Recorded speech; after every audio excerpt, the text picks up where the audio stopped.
Martin Zimmermann, bonjour. Bonjour. Vous présentez cette semaine 1, 2, 3, votre nouveau spectacle ici au Maillon. Hier était à la première, ça s'est bien passé? Oui, je suis très content. Hier c'était la première à Strasbourg, c'est pas la première du spectacle. Mais oui, c'était très intéressant. On était très bien accueillis. Il y avait une grande foule qui débarquait. Les gens étaient debout à la fin. Il y avait une bonne ambiance. Il y avait une super ambiance, ouais. Et vous profitez avant les spectacles de rencontrer le public qui attend dans le hall? Moi, c'est vrai, cette fois-ci, je ne suis pas acteur sur le plateau. Parfois, je suis assis un peu dans les gradins et je regarde un peu le public, ça m'intéresse, mais c'est vrai que j'ai pas souvent l'occasion de les voir et ça me rend nerveux parfois. Donc j'essaie de rester un peu concentré. C'est vrai que vous étiez assis hier dans le public. Ouais. Vous faites ça pour regarder le spectacle, pour prendre des notes ou pour voir un peu comment le public réagit? Pour profiter de votre spectacle? Ouais. Non, c'est un peu les deux. C'est vrai que mon travail, ça évolue tout le temps, ça n'arrête jamais. Donc je fais toujours des notes, on retraverse sur des petits détails. Évidemment, après, chaque public est différent. Là, on est en train de rechanger encore une scène où je ne suis pas encore content. Mais c'est une espèce de sculpture qui n'est jamais finie, qui ne s'arrête pas jusqu'à je joue plus cette pièce. Donc j'ai l'habitude, et puis c'est important, il faut que ça reste fragile, il faut que les acteurs et les danseurs sont mis en péril, il ne faut pas qu'ils retombent dans un mécanisme, parce que sinon on ne raconte rien. Vous qui tournez partout dans le monde, vous voyez des différences dans les réactions des publics? Ah oui, ça c'est très fascinant, les différentes réactions. Je me rappelle de quand j'ai joué à Halo, mon solo à New York, c'était inoubliable parce que évidemment j'avais très peur, parce que c'était New York, un endroit très prestigieux, et 5 minutes avant le spectacle, tu te dis oui, ils vont aimer ou pas aimer, et là je commence le spectacle et puis ils étaient totalement enthousiastes, mais vraiment exagérés quoi. Je me suis dit mon Dieu, comment je peux tenir, parce que s'ils sont déjà là pendant 1 heure, comment je... Donc voilà, c'était les Américains, puis tout de suite après on jouait à Napoli en Italie, et là c'était le contraire, c'était les gens... Il faisait chaud, ils avaient pris leur apéro, ils arrivaient tous en lunettes de soleil, et puis les réactions c'était plutôt le contraire, ils étaient tous un peu fatigués. Donc voilà, moi j'adore ça, et puis c'est ça qui est intéressant, comment les gens y réagissent, dans quel contexte, dans quel festival, dans quel pays, et puis effectivement il y a des pays où les gens sont plus enthousiastes, des gens où ils ont plus observé, puis ils ont un peu peur de réagir. Mais ça dépend aussi les profils des théâtres où j'ai joué, du festival. Et ici au Maillon, c'est toujours un bon public? Alors là, c'est le bonheur, bien sûr, parce que j'ai présenté 12 créations ici, donc j'ai un public. L'équipe de tous les théâtres est incroyable. C'est des gens qui m'ont suivi, qui ont suivi mon travail. Et puis, mes techniciens sont mélangés. Enfin, c'est une famille, c'est une grande famille qui fait qu'on se retrouve. Et c'est une chance de pouvoir être suivi. Si un lieu suit un artiste et crée un public, c'est rare. Et comme artiste, on a besoin de ça pour aussi. J'ai une équipe. Il faut il faut qu'on a du travail, il faut que ça continue. Donc ça, c'est l'idéal, ce que je retrouve ici. C'est pour un artiste, c'est un gros cadeau. Ouais. Parce que l'équipe du Maillon s'intéresse en l'occurrence à l'artiste et à ses pensées, à ses réflexions, on peut dire ça? Oui, je pense que vraiment c'est un accompagnement de mettre l'art en général vraiment en avant, ce qui est malheureusement plus toujours le cas aujourd'hui. Souvent, les gens ils parlent que des chiffres, de l'argent avant de parler de l'art. C'est un lieu vraiment extraordinaire qui a un passé je dirais peut-être aussi le fait que c'était une sorte de provisoire, ça restait toujours dynamique, ça restait toujours intéressant, ça restait toujours chaleureux, parce que c'était pas quelque chose déjà défini et fini. Maintenant, ils vont bientôt avoir leur théâtre qui va être plutôt défini et fini, mais je pense que l'esprit de toute cette chose provisoire, ils vont le prendre dans ce théâtre et je suis persuadé que ça va être autant magnifique là-bas comme ici. J'ai vu un lieu naître, j'ai vu changer aussi le public. J'ai l'impression que le public a jamais vieilli. Il y a toujours des jeunes qui sont revenus. C'est un sacré mélange entre des différents âges. Le fait qu'aussi on entend l'allemand et le français, donc on sent vraiment que c'est un lieu dynamique au niveau de l'Europe. C'est magnifique de voir un lieu où on sent que c'est assez éclectique comme ça.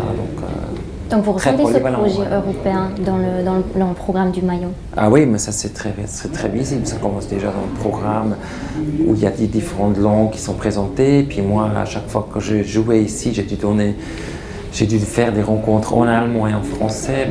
Nous, on est suisses, on a la chance de connaître ça dans notre pays, parce que notre pays est déjà mélangé. Après, c'est vrai que moi, je suis très pour de toute façon ça. Que les lieux, ils ont la possibilité d'accueillir des différentes sortes de pays, des différentes sortes d'âge, de classe sociale. Le théâtre, c'est ça pour moi. C'est ça aussi qui forme notre esprit critique, toutes ces rencontres qui nous ouvrent. Oui, bien sûr, et qui nous dérangent. Et si ça nous dérange, on doit apprendre, on n'est pas dans un confort, on doit avancer, on va demander l'autre, aller vers l'autre, en essayant de rester en soi-même. Et tout ça, ça m'intéresse. Votre nouveau spectacle parle de la figure du clown.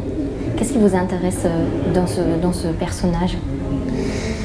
En fait, le clown a toujours été présent dans mes pièces, mais je ne voulais pas le formuler parce que j'avais peur que les gens...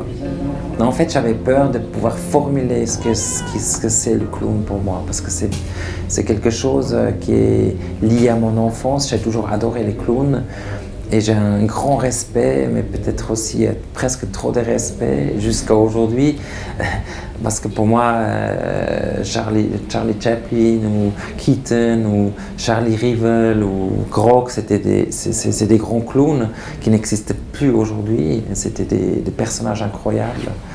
Donc, et moi, j'ai vraiment envie de revenir sur cette qualité de clown qui est une figure extrêmement intéressante. Pour moi, c'est vraiment le dernier punk de la société. C'est un personnage qui dérange, qui est là, qui est très humain. Et je voulais faire vraiment cette fois-ci une pièce et aller encore plus loin, être avec les maquillages et vraiment thématiser le clown, surtout le trio de clowns qui est une sorte de triangle infernal et qui parle beaucoup en fait du pouvoir. Et puis je trouvais que c'était très juste de parler aussi du pouvoir aujourd'hui, parce que le thème est extrêmement actuel et je voulais faire une pièce sur le clown blanc, l'Auguste et le contre-pitre.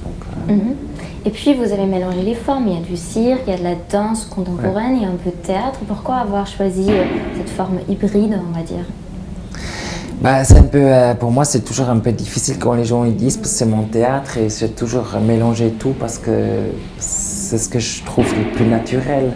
Et parfois, je me dis, si les gens ils thématisent que c'est mélangé, ils n'ont pas encore vraiment accepté qu'on est déjà en 2019. Et puis, si une fois on sait un peu l'histoire du cirque, quand même, de la variété de début du 1900, je sais pas, début du siècle, ils ont déjà fait des spectacles totalement mélangés entre de l'art, du chant, du clown, des artistes du cirque, de lyrique. Ils ont déjà tout mélangé. Donc en fait, pour moi, c'est une normalité de travailler sur tous les aspects de la scène. En tout cas, ceux que je me sens bien. Après, c'est clair, tout ce qui est théâtre de parole, Ça, j'ai du mal à le faire parce que je me sens pas fort là-dedans. J'ai pas les études, j'ai pas fait des études de théâtre. Et pour moi, le corps, il raconte déjà beaucoup. Donc, je suis vraiment quelqu'un qui vient du corps, qui travaille très... Ouais, mon univers est très physique. Et ça nous touche aussi en tant que spectateur, même s'il n'y a pas de parole. On essaye de se projeter, de comprendre. On est très touché par ce qui se passe sur le plateau. Ah, mais oui, mais moi, je suis d'accord que les êtres humains, ils sont une silhouette de quelqu'un raconte déjà beaucoup plus que la personne va raconter, souvent. Donc voilà, je suis plus visuel, hein, ça c'est clair. Et la musique joue un grand rôle dans votre spectacle. Oui, bien sûr. Non, mais la collaboration avec Colin Vallon, ce compositeur incroyable, qui est un pianiste unique. J'ai déjà travaillé sur Halo avec lui, mais il ne pouvait pas être sur le plateau avec moi, sinon je n'aurais pas fait un solo. J'avais de la chance qu'il avait accepté ma proposition de jouer aussi sur le plateau. Et c'était une très belle aventure en création de voir comment on peut intégrer ce genre de proposition musicale à un spectacle, parce que lui, il a jamais joué dans un spectacle de cirque, danse, théâtre, comme moi je fais. Donc, et en même temps, il a apporté beaucoup de fraîcheur, parce qu'il ne voulait pas toujours trop écrire. Sa façon d'écrire la musique est très particulière, donc certaines choses sont très écrites et certaines choses sont plus ouvertes. Du coup, moi, je voulais prendre ce risque aussi avec ces trois acteurs danseurs extraordinaires, d'avoir des possibilités, des petites ouvertures où ils ont aussi une liberté. Donc, ça collait bien parce qu'en fait, c'était quand même un essai, mais il fallait trouver une pédagogie du travail. Donc, Là, vous êtes encore là jusqu'à la fin de la semaine. Vous allez profiter pour visiter le chantier du Nouveau Maillon. Oui, je pense que je vais aller demain ou après-demain. Oui, c'est sûr. Là. C'est juste à côté. C'est juste à côté. Donc, non. Puis j'étais déjà impressionné des plans et tout ça. Non, mais ça m'intéresse, bien sûr. Et vous allez du coup revenir. Oui, j'espère. Je ferai tout pour, en tout cas. Et j'espère, longue vie au spectacle, que je puisse continuer à créer mon art et à faire des spectacles avec des gens que j'aime. Il faut toujours espérer et croire qu'il y a encore les moyens pour. Et voilà.